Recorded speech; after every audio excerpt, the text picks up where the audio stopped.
We have very powerful tools on our side called the Bill of Rights and the Constitution.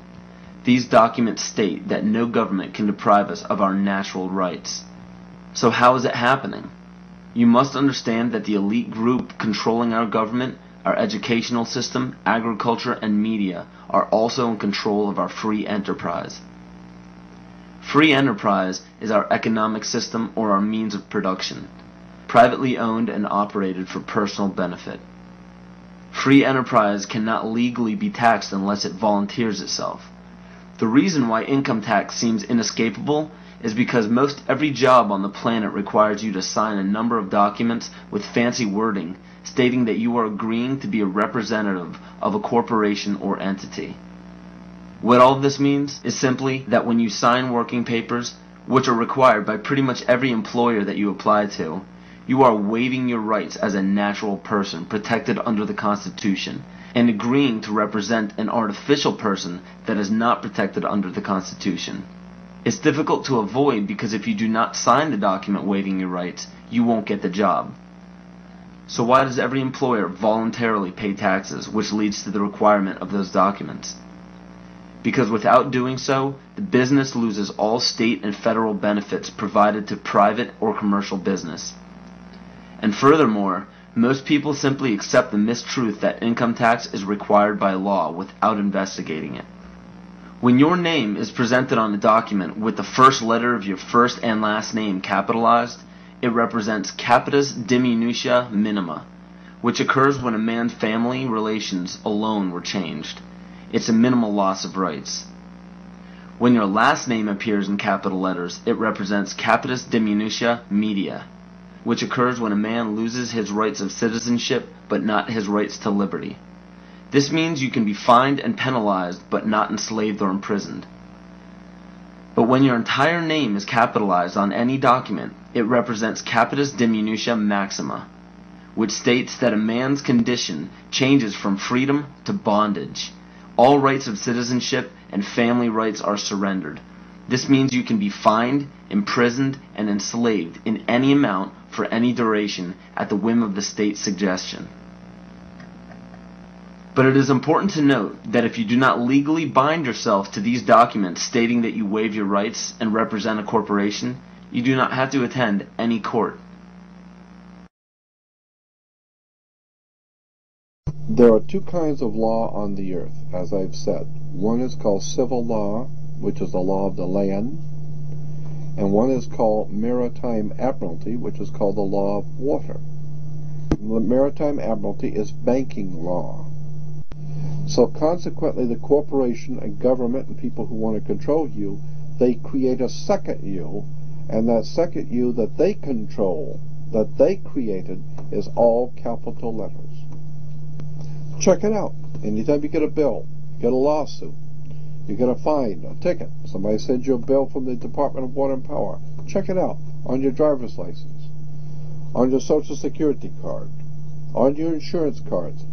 Anything having to do with business, your name will always be in all capital letters, because only all capital letters can be dealt with by banks and government. You need to wake up and find out how this stuff really works. Because once you understand that you don't need to submit yourself as an American to a British commercial venture called courts. You're an American. You don't need to go to court. You only go to court because you agreed to go to court. When they send you a subpoena to court or a summons to court, and they've sent you something, you look at it and say, hey, Jack, that's not me. That's in all capital letters. All capital letters is a corporation. Those who are charged under these maritime admiralty courts usually don't understand that they are voluntarily being fined and imprisoned. When a judge calls your name and asks if you are that name, those who say yes are verbally agreeing to represent the artificial person that the name represents. In doing so, you are voluntarily waiving your rights under the Constitution. Your absolute rights as natural persons are the right to life, security, and property, and all of these are very important. Remember that you can never be deprived of these simple rights unless you are willingly waiving them. But you need to understand your rights if you want to be protected under them. When sustainable development is knocking down your door for the right to your property, you need to understand your inherent right to your property, which extends from the visible surface to the center of the earth. But please note that these steps are simply the beginning. They merely treat the symptoms instead of attacking the root. To understand fully how to protect yourself, you need to understand your origin.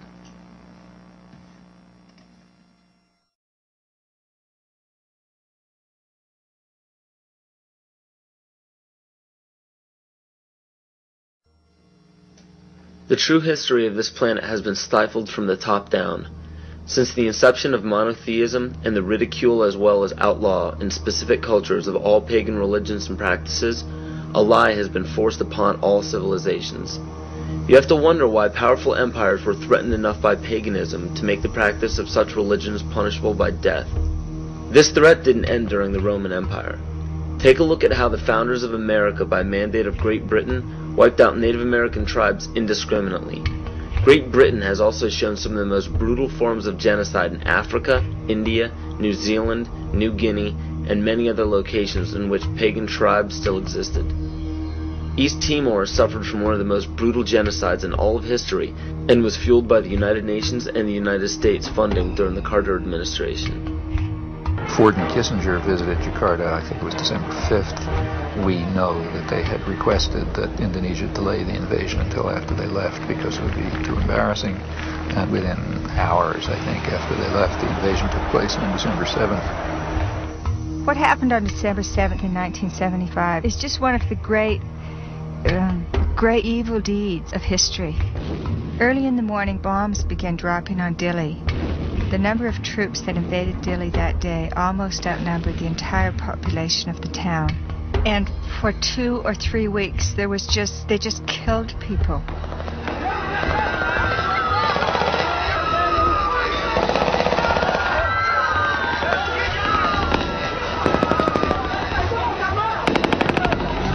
So the Timorese were fleeing into the jungles by the thousands. By late 1977-78, Indonesia set up receiving centers for those Timorese who came out of the jungle waving white flags. Those the Indonesians thought were more educated or who were suspected of belonging to Frelimo or other opposition parties were immediately killed.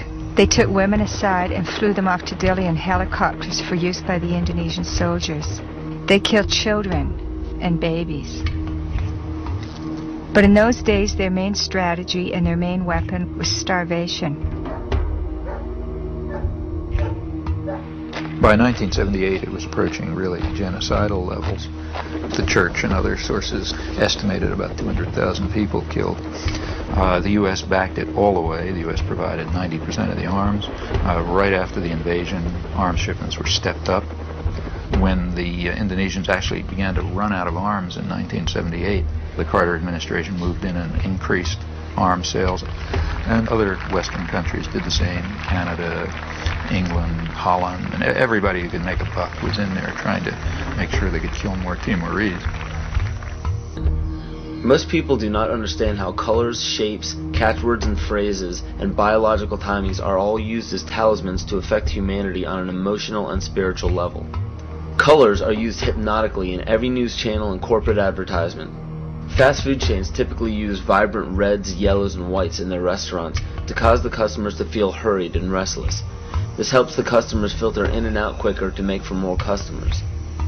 Fine dining restaurants, on the other hand, use very earthy, natural colors such as soft greens, blues, and browns to calm the senses and to make for a more lengthy and peaceful meal. And the same goes for the music that is played at these establishments. Specific musical notations and progressions can give relaxing or exciting stimuli to the body without our knowledge. The music industry goes even further and uses natural rhythms of the heart to map out the tempo of pop songs. This is why 72 beats per minute is used very frequently in pop music. Music is not a product of culture.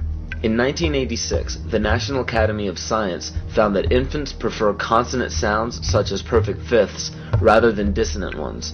This is just a small example of our natural ability to understand sound. so be very careful when placing a child in front of a TV or near a stereo.